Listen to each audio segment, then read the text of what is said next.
그리고 지금 제가 에크모를 못 본다는 얘기가 나와서 말인데 빅토리아주 특징을 정말 많이 들어보셨을 거예요. 저도 그 오픈 채팅방에서 되게 많이 이 얘기 봤거든요. 여기는 CCRN을 되게 중요하게 생각하는 주잖아요. 저희 병원에 지금 다른 주에서 온 친구들한테 제가 여러 번 들었는데 그 주에서 이미 다 봤대요. 근데 CCRN 공부를 안 해서 여기서는 그런 CRRT 이상의 환자를 못 보는 경우가 있다고 하더라고요. 그래서 CCRN 공부를 시작을 해야 CRRT 환자를 주기 시작하고 공부가 다 맞춰져야 에크모 코스를 스터디 데이를 끝내야 그리고 막 뭔가 이렇게 또 교육을 해야 에크모를 보기 시작하는 거예요. 그래서 저는 한국 경력이 꽤 되고 한국에서 오픈하트까지 다 보고 왔지만 여기서 CRRT 환자를 본 적이 없어요.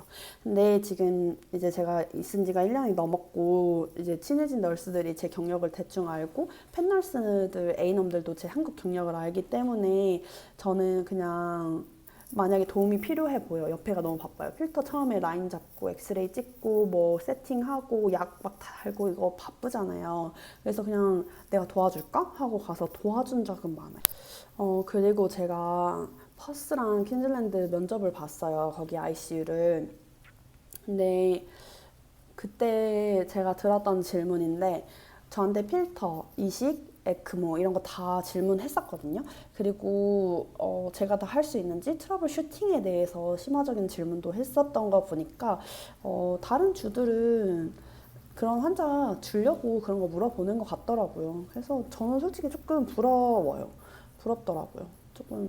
그리고 다음은 이동할 때예요. 환자가 이동할 때 여기는 널스들이 이동을 해요. 이거는 워드도 마찬가지거든요. 워드에서 맥콜이 나서 그 환자가 중환자실에 올라와야 되면 그때 워드 널스가 같이 올라와서 인계를 주고 응급실에서 올라올 때도 응급실 널스가 환자 데리고 오고요.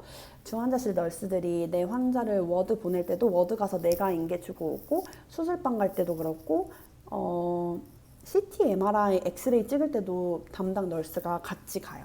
근데 만약에 튜브 환자 이상일 경우에는 그 이동 컴피턴시를 따야 돼요. 그거 시험 보는 거거든요. 에듀케이터가 같이 가서 얘가 할 수 있는지 평가받는 거거든요.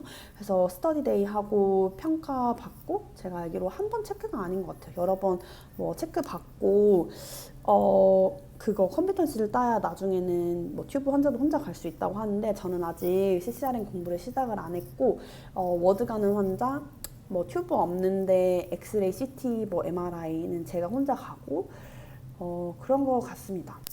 그리고 한 개는 비지팅 아워인데요. 면회 시간인데 이게 길어요. 거의 하루 종일이에요. 저희는 아침부터 저녁까지 이고요. 거의 12시간 정도 열려 있고 한국에서 중환자실 면회가 보통 한 15분에서 30분? 하루 2번 뭐 이 정도잖아요. 코로나 시절 제외. 근데 이 부분이 처음에 되게 부담스러웠어요. 그 중환자실 널스들. 네, 저만 그런 거 아닌 것 같아요. 왜냐면 그 보호자들 들어와 있으면 되게 막 약간 계속 저희한테 막 이건 왜 그래요? 저건 왜 그래요? 이거 잘못된 거 아니에요? 이거 잘 되고 있는 거 맞아요? 약간 이런 질문을 하는데 너무 바쁜데 그 질문을 하나하나 이제 해줄 수가 없잖아요.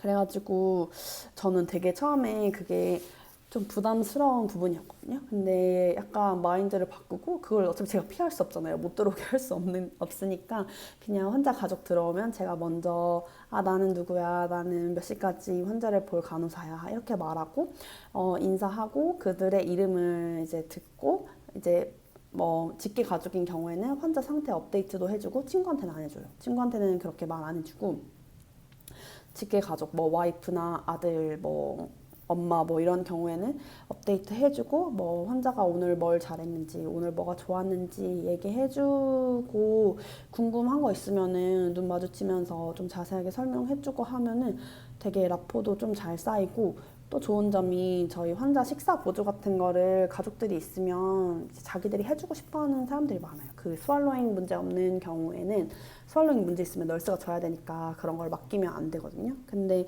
그런 게 없는 경우는 그냥 가족들이 원하면 하게 놔두시면 되고 그리고 제가 바빠가지고 물이나 얼음 뜨러 못 가면 대신 가주기도 하고 해가지고 그렇게 막 나쁘지는 않더라고요. 그리고 얼라이드 헬스 제가 앞전에 언급했던 건데 그게 차이가 또 있어요. 각자 업무를 되게 정확하게 프로페셔널하게 처리를 해줍니다. 그래서 뭐 약 빨리 올라야 되면은 그 약사한테 상의하면은 해주기도 하고 뭐 환자 삼키는 문제나 뭐 트라키오에 스피킹 밸브라고 PMV라는 거 있거든요.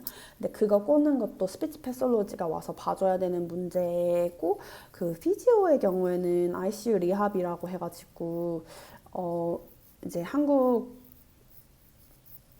리합이 피지오가 와서 환자 이렇게 자세 이런 걸 해주잖아요. 근데 여기는 되게 본격적이에요. 그래서 환자가 빨리 일상생활로 돌아갈 수 있도록 도와주는 건데 엣지 오브 더 bed를 먼저 하거든요. 환자가 침대 엣지에 앉게 해요. 실제로 앉게 하고 그리고 sit out of bed라고 해서 프린세스 체어나 일반 하이백 체어에 환자를 앉혀요.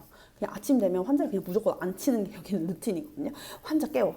8시 되면은 일어나세요. 이제 침대에 의자에 앉을 시간이에요. 해가지고 앉혀가지고 아침밥부터 의자에서 먹이고 약간 그런 것도 있고 근데 이게 환자가 이제 침대에서 아무리 이렇게 높이 세워서 앉혀도 가슴이 이렇게 꾸부정하게 될 수밖에 없잖아요. 그래서 하이백 체어 같은 데에 앉혀서 가슴을 넓게 펴고 호흡 재활하고 가래뱉는 것도 용이하게 만들고 그런 재활의 하나거든요. 그거를 하게 하고 뭐 앉은 자리에서 서게 하거나 뭐 포휠 프레임 같은 거나 아니면 그냥 스스로 걸을 수 있으면 걷거나 해서 환자가 뭐 ICC를 가지고 있든 뭘 가지고 있든 그걸 들고 널스랑 피지오랑 같이 갈 때도 있고 피지오만 갈 때도 있고 라인 없으면 해서 데리고 중환자실 막 걸어 다녀요. 중환자실 이렇게 걸어 다니는 그런 일도 합니다.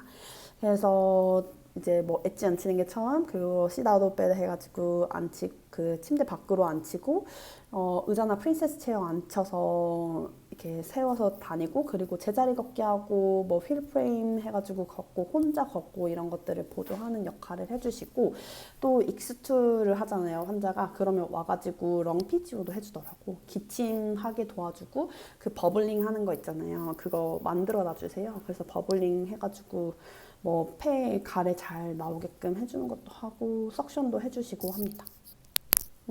또 하나 비슷한 맥락으로 제가 되게 놀랐던 적이 있는데 제가 환자 CPR을 한 적이 있어요. 근데 CPR을 하는데 엄청나게 많은 사람들이랑 CPR을 하게 된 거예요. 근데 그 환자가 그 한 과만 보는 게 아니고 다른 과들도 보고 그리고 ICU 팀까지 봐서 그거에 관련된 컨설턴트 셋에 다른 구역에 있던 컨설턴트들까지 해서 한 컨설턴트가 여기서 대학병원에서 교수님 정도 포지션이거든요.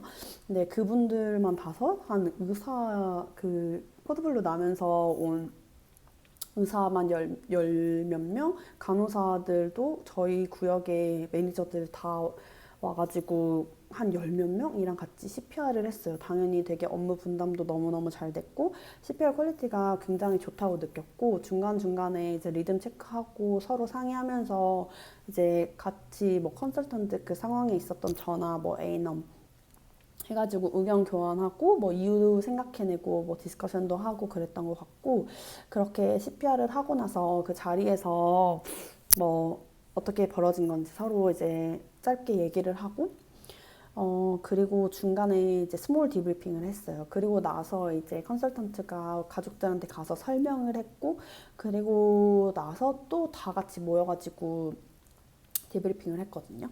근데 그 자리에 저희 구역의 CNM, A넘, 그리고 서포트 널스, 저 담당 간호사, 그리고 레지스트라들이랑 그 컨설턴트까지 모여가지고 디브리핑을 했었는데 저는 그렇게 CPR 굉장히 많이 쳐봤지만 제가 CPR을 하고 나서 그렇게 그런 시간을 가져본 게 저는 처음이거든요. 그런 걸 하는 곳이 있는지 모르겠어요. 근데 저는 그게 처음이었고 되게 그때 우리가 뭘 잘했는지 뭘 못 놓쳤을지 자기가 생각하는 건 뭔지 이런 얘기를 하고 또 본인의 감정이나 생각을 얘기하게 하는 게 저한테는 되게 좋은 시간이었던 것 같아요. 그리고 저는 그 자리에 너 담당 간호사니까 가고 싶으면 갈래 말래 이렇게 물어봤는데 안 간다고 하기도 좀 애매하고 뭐 하는 자리인지도 몰라서 처음 조금 눈치를 봤거든요. 그래서 가서 그냥 가만히 앉아서 무슨 얘기를 하는 건지 이제 있었던 것 같아요. 근데 제가 이제 생각했던 점들, 뭘 놓쳤을 것 같은 점들, 뭐 이런 걸 얘기하니까 컨설턴트가 설명도 되게 자세하게 해주고 그걸로 인해 제 마음을 다스리는데 굉장히 큰 도움이 됐었어요. 그 CPR 하고 나면 좀 허망하기도 하고 너무 놀라기도 하고 약간 그 소강 상태가 오잖아요. 근데 그 기간을 되게 짧게 가져갈 수 있었던 것 같아요. 이제 저희 부서는 그 인차지가 있고 CNM이 있고 그 넘이 있어요. 그 위로 또 이제 익세큐티브스들이 있는데 어 저는 넘이랑 대화를 그때 처음 해봤어요. 근데 그 넘이 그 CPR이 되게 길게 나니까 전 이제 담당 간호사를 찾아오더니 어 이렇게 따로 너 괜찮냐 해서 따로 불러가지고 저랑 얘기도 하고 뭐 있을 수 있는 일이다 뭐 이런 식으로 얘기하면서 저를 되게 달래줬었고 그 저희 CNM도 저한테 그렇게 해줬고 퇴근이 한 5시간 남은 상태였는데 너 힘들면 집에 가라 괜찮다 이렇게 저를 보내려고 하더라고요. 근데 제가 남아서 제 할 일 다 하고 제 담당 에듀케이터가 있는데 그 에듀케이터가 다른 구역에서 근무하다가 레드버저가 너무 길게 가서 누군가하고 봤는데 그게 이제 저인 거예요. 그래서 올라와가지고 너 괜찮냐 이렇게 얘기하고 다음날 이제 문자로도 달래주고 그리고 일주일 뒤에 괜찮은지 체크업 메일도 보내더라고요. 근데 이제 제 친구한테도 제가 괜찮은지 이제 물어봤다고 하고 그래가지고 저는 사실 이렇게 CPR을 하고 몇 주 동안 이렇게 케어받을 수 있나? 약간 이게 저한테는 되게 새롭기도 하고 되게 감사했던 것 같습니다. 그리고 이제 기타 문화적인 차이로는 어, 많이 바빠도 제가 일했던 곳에 비해 조금 칠한 스타일의 사람들이 조금 더 많은 편인 것 같아요. 그리고 막 되게 한국에서 제가 되게 싫었던 게 막 재촉하고 빨리 안 끝내면 안 끝내고 그 여기서는 마이크로 매니징 하면 되게 나쁘게 생각하거든요. 근데 한국에서는 일상처럼 하던 게 마이크로 매니징이잖아요. 그래서 그런 선배나 의사들이랑 일을 하다가 여기 오니까 이제 누가 막 저를 엄청 재촉하거나 이거 해라 저거 해라 명령하거나 이런 경우가 저는 겪어보지는 않았던 것 같고 환자 상태에 따라서 또 무리가 가지 않는 선으로 그냥 적당히 플랜을 바꿔가면서 일을 하기도 했어요. 그리고 인계할 때도 만약 내가 바빠가지고 막 못하고 간 게 있으면 그냥 다음번한테 바빠서 못했다라고만 말하고 넘어가도 되고 그냥 할 수 있는 만큼 열심히 하고 가는 것 같아요. 근데 막 뭐 그런 거 있잖아요. 흔히 그냥 이거 너 하고 가. 이것까지 하고 가. 이거 너 때 줬어야 되는 거잖아. 하고 가. 약간 이런 거는 저는 전혀 없었던 것 같습니다. 어, 여기서 약간 마이크로 매니징 하고 그러면은 조금 사람들이 나쁘게 봐가지고 그런 문화적인 차이도 조금 있을 것 같다고 생각했어요. 다음은 5번째, 널싱 역할의 차이인데요. 제가 이전 영상에서 간호와 간병을 구분하고 뭐 이랬던 이제 그런 한국 시스템과 달리 여기는 간호사가 간병인의 역할도 많이 하고 있다고 했잖아요. 근데 그 부분은 지난 영상에서 자세히 얘기했기 때문에 그 외에 제가 느끼는 점을 한번 얘기해 볼게요. 어, 굉장히 페이션 센터드 또 되게 환자 중심으로 환자가 원하는 요구에 따라서 일을 많이 하는 것 같고 되게 디그니티를 존중하고 있다는 생각이 많이 들어요. 한국에서 일하다 보면 이런 생각 많이 해보셨을 거예요. 저도 그랬고 제 동기들 중에도 그런 생각하는 친구들이 많았는데 막 너무 바빠가지고 환자한테 해주고 싶은 게 있고 원하는 게 있으신데 그거를 잘 못 해주고 그것 때문에 환자한테 죄스럽고 좀 미안한 마음이 드는 사람들이 있을 거예요. 저는 좀 그랬거든요. 저는 이제 진짜 제가 시간이 남으면 그냥 따뜻한 물을 대야에 받아가지고 환자 그 손이라도 담궈서 손에 때 이게 제 손으로 이렇게 밀어주는 거 있잖아요. 그런 것만으로도 환자들이 너무 좋아하고 그런 게 저한테는 조금 작은 기쁨이었거든요. 근데 여기서는 그거를 제가 할 수 있다는 게 가장 큰 장점인 것 같아요. 그래서 여러 가지 제가 겪어본 거를 얘기해 보자면, 중환자실에서 이제 세데이션 되어 있는 환자를 씻기거나 자세를 변경을 할 때 여기서는 항상 수건이나 가운으로 꼭 그 앞섭을 무조건 다 가려주는 거예요. 근데 이제 뭐 성별이 같은 널스나 서포트 워커가 있어도 만약에 그게 다르면 더더욱 그 주요 부위에 뭐 안 서거나 다른 곳을 바라보려고 하는 그런 되게 존중하는 모습이 저는 신기했고, 환자가 원하는 바로 환자가 가장 자연스러운 모습으로 있을 수 있게 가는 게 있어요. 중환자실에서 한국에서 일할 때 저는 중환자실 환자가 침대 밖으로 내려오면 그냥 무조건 낙상이라고 배우면서 컸거든요. 근데 여기는 환자가 원하면 그 침대 펜, 그 베드펜이라고 해서 엉덩이 밑에 밀어 넣어주는 펜을 사용할 수도 있고, 코모도 체어라고 해서 그 변 보는 의자 같은 게 있어요. 그거를 사용할 수도 있고, 화장실에 직접 가고 싶다고 하면 직접 데리고 가서 화장실에서 변 볼 수 있게 하기도 하고, 샤워도 스스로 하고 싶으면 할 수 있고, 만약에 못하면 베싱 의자에 앉혀가지고 샤워 시키거나, 베싱tub이라고 해서 누워있는 환자를 침대에서 침대로 옮기는 거예요. 근데 그게 베싱tub이라서 이렇게 위로 이렇게 올라와요. 그 욕조처럼 이렇게 겉에가 올라와서 물을 채우면 물이 채워지거든요. 그래서 그거에 이제 수영장처럼 만들어서 그 침대에 태워서 씻겨주기도 해요. 그리고 또 딜리리움 중환자실 하면 ICU 딜리리움이 많잖아요. 근데 그 예방 차원으로 이제 환자를 침대나 의자에 태워가지고 밖을 볼 수 있는 창가 자리에 가거나 실제로 병원에 있는 정원에 내려가서 환자랑 같이 시간을 보내기도 해요. 제가 실제로 여러 번 환자를 데리고 그 창문에도 가고 밑에 내려가 본 적도 있는데 좋아하는 환자들이 되게 많아가지고 되게 기쁘더라고요. 어제 한 번은 환자 가족들이랑 다 같이 내려가가지고 환자 가족이 저한테 커피랑 빵을 사준 거예요. 그래가지고 막 모여가지고 그때 환자 가족이 한 5명 있었고 환자가 있었고 저 이렇게 있어서 그 공원에서 모여가지고 커피 마시면서 되게 저한테도 좋은 추억이 됐던 것 같고,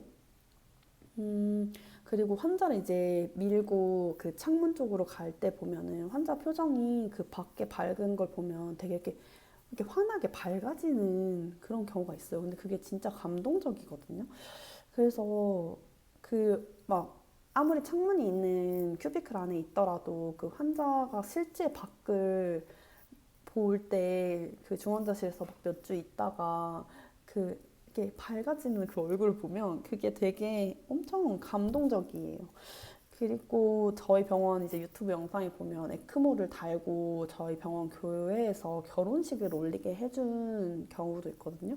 근데 그런 거를 제가 실제로 참여하고 이렇게 하다 보니까 되게 환자를 위한 일을 하는 곳이구나 이런 생각이 저는 많이 들었어요. 그리고 하나 조금 저한테는 좀 재밌는 게 그 영연방 사람들이 그 티타임을 되게 중요하게 생각하거든요. 이거 되게 알아두시면 약간 도움 될 수도? 근데 이제 환자들이 아침에 막 아픈 시술을 끝냈어요. 그리고 좀 막 힘들었어요. 근데 그러다가 가끔 환자들이 나 차 한잔 할 수 있을까? 이렇게 물어보거든요. 그러면 이제 모닝이랑 애프터눈에 티카트가 키친에서 올라와요. 그래서 그분들이랑 때가 맞으면 차를 한 잔 드실 수도 있고, 만약에 그 시간이 아니면은 제가 차를 타다가 드리거든요. 그래서 그 되게 이리터블했던 환자도 따뜻하게 차 한 잔 할래? 이렇게 물어봐서 차를 한 잔 주면 되게 진정되는데 생각보다 큰 도움이 되더라고요. 이제 이게 한국에서는 이제 못 해본 접근 방식이잖아요. 근데 그게 되게 그러니까 non 파마톨로지컬하게 그 약물을 써서 환자를 진정시키는 게 아닌 진짜 환자가 요구하는 걸 맞춰주고 그것 때문에 환자가 안정이 되고 이런 게 저한테는 조금 새로운 방식의 접근인 것 같아요. 그리고 중환자실에서 억제들을 정말 잘 안 하거든요. 정말 환자한테 상해가 갈 정도가 아니고 약간 멍한데 막 꼼지락꼼지락 하면서 막 이거 뽑아야지 막 이런 게 아닌 경우에는 거의 억제들을 묶지 않아요. 제가 한국에서 일할 때는 성인 환자고 약 깨는 그 상황이면 무조건 억제들을 했던 기억이 있거든요. 근데 여기는 환자 옆에서 약간 손 잡고 봐주는 게 1대1 널싱의 목적이라고 말하는 널스들도 많더라고요. 근데 그 또한 저한테는 되게 새로운 개념이었던 것 같고, 그냥 막 움직움직 하는 환자들한테, Can you put your hands down for me? 막 이렇게 해서 손 내려줄래? 이렇게 말해주면 그거 진짜 그 약간 컨퓨전 상태에서도 손을 내려주는 환자들이 있어요. 근데 그러면 감사한 거고, 그렇지 않으면 손 살짝 잡고 이렇게 있어요. 근데 만약에 진짜 위험한 경우 있잖아요. 뭐 미트는 자주 쓰는 것 같고, 만약에 손이 진짜 빨리 튜브로 가서 확 뽑다든지 갑자기 막 일어나는 환자든지 이런 환자면 당연히 노티하고 세데이션 늘리든지 억제대 하기도 합니다. 그리고 진짜 마지막으로 정말 신기했던 게 이제 중환자실에서 사망 환자가 생길 거 아니에요. 근데 그 환자들이 이제 침대에 태워서 가잖아요. 근데 일단은 이 침대 자체가 욕조처럼 생겼어요. 관처럼 생겼어요.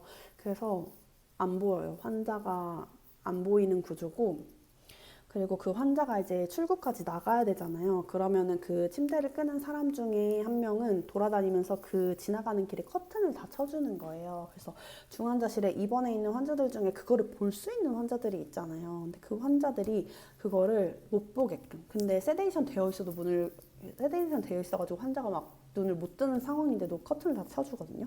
근데 그게 저는 그것도 좀 처음에 신기했던 것 같아요.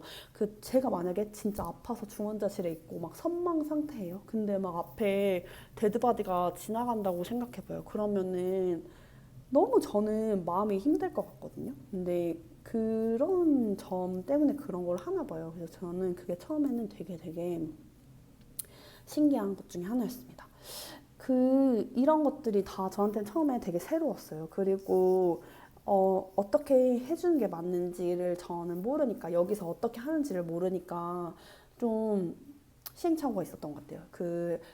A놈들이 나한테 이거를 했으면 하고 플랜을 제시를 하는데 이걸 왜 해야 되는지가 처음에 이해가 안 돼서 그냥 하란 대로 하기는 했지만 그거에 대한 약간 깊은 이해가 없었던 거죠. 환자를 아침 되자마자 이제 의자에 앉혀가지고 밥을 먹이고 이런 게 그거에 대한 이해가 없어서 그걸 뭔가 이렇게 하는구나 그냥 그렇게 했던 것 같은데 이제 점점 그런 게 저도 쌓여 가니까 이걸해서 좀 재밌게 일할 수 있는 약간 원동력이 된 것 같습니다. 다음은 인계예요. 인계가 가장 어렵게 생각하는 분들이 많더라고요. 저도 처음에 몇 주 동안 조금 어려웠던 것 같거든요. 근데 환자 사정하거나 이런 거는 저는 한국이랑 여기랑 그렇게 크게 다르다고 생각하지는 않아요. 한국 중환자실에서 일할 때도 환자 사정하고 뭐 변화에 예민하게 반응하고 알리고 처방받고 처치하고 이런 거는 그 중환자실적인 모먼은 다 똑같아요. 똑같은데 가장 크게 다른 점은 헤드투토 인계 방식을 인계 중간에 꼭 사용하고 그거에 대해 되게 자세하게 기록을 남기고 또 최근 다큐멘터리를 같이 읽는 게 저한테는 새로운 점이고요. 한국에서도 헤드투 어세스먼트 ICU 신규로 입사하면 바로 처음에 배우잖아요. 근데 그거를 하나하나 인계하지는 않았던 것 같아요. 막 어느 정도 뭐 라스 마이너스 1 정도 돼요. 뭐 이런 식으로는 했지만 그 뉴럴로지컬리 어쩌고 저쩌고 해가지고 그 부분을 막 다 인계하고 그러지는 않았던 것 같거든요. 근데 제가 이 인계에 대해서 나중에 좀 자세하게 영상을 만들어 보려고 해요. 그때 더 자세하게 말씀드릴 건데 일단 인계 순서는 비슷해요. 환자 어드미션 노트를 읽어요. 같이 환자가 왜 들어왔는지, 히스토리 테이킹하고 병원에 왜 왔는지, 와가지고 무슨 검사, 무슨 시술, 무슨 수술 했는지, 그리고 지금 상태가 어떤지, 지금 가장 메인 컨선이 뭔지, 그리고 환자가 앞으로 받게 될 처치, 뭐 수술방 들어갈 거야, 뭐 언제 팔로잉 CT 찍을 거야, 뭐 런케어 하고, 뭐 엑스레이 있는 내일 찍을 거야, 익스투베이션 예정은 어느 정도 돼, 워드는 뭐 며칠 정도 갈 계획이야. 이런 거를 인계를 하는데, 어, 그거를 한 다음에 헤드 투어를 시작을 하겠다고 알리고 헤드 투어를 해요.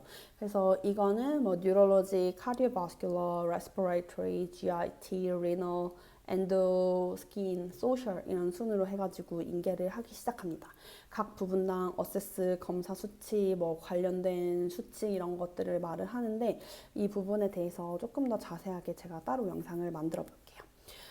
그리고 약 차트 보고요. 혈액 검사, 엑스레이, CT나 MRI, 소노 결과 같이 보고, 뭐 ECG 차트 보고, 각종 팀 라운딩이나 다큐멘트를 같이 보고, 궁금한 거 있는지 물어봐요. 그렇게 하면 인계가 끝나고 그 다음에 인계받은 널스는 바로 세이프티 체크를 가장 처음에 합니다. 그래서 환자 안전에 관련된 개인 큐피클을 체크를 해야 되고 가장 먼저 다큐멘트 돼야 되는 게 세이프티 체크거든요. 그래서 산소 준비되어 있는지, 석션 준비되어 있는지, 아이디 밴드 2개 맞는지, 뭐 튜브 위치, C라인, A라인, 슈처나 위치 상태, 드레싱 상태, 뭐 드레인 위치, 드레인 잘 되는지, 드레인 상태, 뭐 ICC 같은 경우에는 가스 뭐 버블 있는지, 그 옥시컬레이션 있는지 이런 것도 봐야 되고 스윙 있는지 뭐 벤트 백업 전원에 잘 꽂혀 있는지 벤트 세팅, 알람 세팅, 모니터 알람 세팅 이런 거 있잖아요. 그런 거 그 모든 거를 체크하고 바로 그걸 다큐멘트 하는 걸 세이프티 체크라고 해요. 그래서 이거는 보통 인계 받자마자 바로 해야 되는 겁니다. 그렇게 하면 인계가 끝나요. 되게 비슷하죠. 한국에서도 비슷했던 것 같아요. 저는 한국에서도 세이프티 체크를 하는 곳에서 일을 했었어가지고. 근데 조금 더 세이프티 체크가 더 약간 세분화된 느낌이기는 합니다. 그거 말고 이제 루틴 같은 경우에는 뭐 모닝, 이브닝, 나이트 라운딩을 3번 돌거든요. 그리고 중간중간 필요하면은 주니어 레지스트라 넘버가 적혀 있어요. 그래서 그 사람한테 전화해가지고 뭐 컨펌 받는 거고, 그리고 라운딩 때마다는 주니어 레지, 시니어 레지, 컨설턴트가 교수라고 생각하시면 되고, 그 ICU 펠로우가 가끔 있다 없다 하는데 맨날 있는지 없는지 모르겠어요. 자주 못 보긴 했어요. 근데 펠로우란 존재가 있기는 있고, 약사, 다이어티션, 그리고 좀 특정 환자는 A넘도 그 라운딩에 참여하는 것 같아요. 자기들도 이제 뭐 물어봐야 될 게 있고, 확인하고 뭐 프로그레스 정해야 될 게 있을 때 하는 것 같고, 거기에 이제 그 환자의 담당 널스까지 해서 라운딩을 합니다. 그리고 각자 어세스는 따로 해요. 의사 중에 한 명은 환자 어세스를 하고, 이제 서로 뭐 컨선에 대해서 얘기하고, 프로그레스에 대해 얘기를 해요. 한국 병원에서도 라운딩 저 3번 했던 것 같거든요. 아침에 시작하자마자 하고 점심 좀 넘어가지고 한 번 하고 저녁에 나이트 때는 그 레지던트 혼자 있으면서 했던 것 같은데 정말 정말 안 좋아서 자기가 직접 렁사운드를 들어봐야 한다거나 막 그 어세스를 해봐야 된다거나 하는 환자 아니면 사실 정석으로 어세스먼트 하는 것도 많이 못 봤던 것 같고 레지나 교수님들도 와서 침대 발치해서 그냥 한번 쓱 보고 아 뭐 이렇게 해 약간 그러고 그냥 가는 경우가 다수잖아요. 근데 여기서는 한 환자당 라운딩을 최소 10분 이상은 하는 것 같고 그리고 라운딩은 ICU 팀이 도는 걸 라운딩이라고 하고 홈팀이라고 부르는 게 있는데 만약에 환자가 뉴로서지 베이스인데 ICU에 입원한 거면 이 환자의 홈팀은 뉴로서지가 되거든요. 그래서 그런 팀이나 아니면 레퍼럴된 이 환자가 근데 프랙처가 있어가지고 정형외과도 레퍼럴이 됐어요. 그럼 정형외과 팀도 같이 보거든요. 레퍼럴 팀이나 왜 이렇게 오면은 그 와서 하는 사람 때 차이점이 제가 느끼기에는 되게 환자 상태를 담당 간호사한테 엄청 자세하게 물어보고 되게 약간 너무 저를 믿는 느낌이 있는 거예요. 그래서 되게 저한테 많은 거를 물어보는 것 같고 그리고 라운딩 할 때도 제가 저한테 이제 환자 상태가 어땠는지 이런 거를 많이 물어보기 때문에 조금 더 내가 어세스를 더 꼼꼼하게 해야 되고 좀 의아한 게 있으면 내 팟 A넘이랑 되게 적극적으로 상의를 하고 라운딩 때 또 꼭 컨선에 대해서 언급을 해야 된다고 좀 느꼈던 것 같아요. 그런 이제 상황을 매일매일 겪다 보니까 조금 저한테 약간 믿음을 많이 주고 의견을 물어보잖아요. 그래서 저는 그런 부분에서 제 어세스먼트나 다큐멘트의 책임감이 조금 더 무겁게 다가오면서 일을 했던 것 같습니다. 네, 이렇게 제가 생각했던 이제 중환자실 한국과 호주 국민 형태나 교육, 병원 시스템, 인력이나 역할, 인재 등에 대해서 차이점에 대해서 알아봤는데요. 제가 뭐 They tell me that I'm never gonna make it. They want me to do something that could make sense. They hate when I keep dreaming I'll be famous, but I don't give a fuck, I'ma keep chasing. I got all this potential that's deep inside of me, but they hate when you're successful cause they try to be. They sit there being judgmental because you're trying things, and they just want you to settle and do the right thing. So get a good job, don't slack off. Wake up every morning, make a good impression on your boss. Don't do anything that I wouldn't do.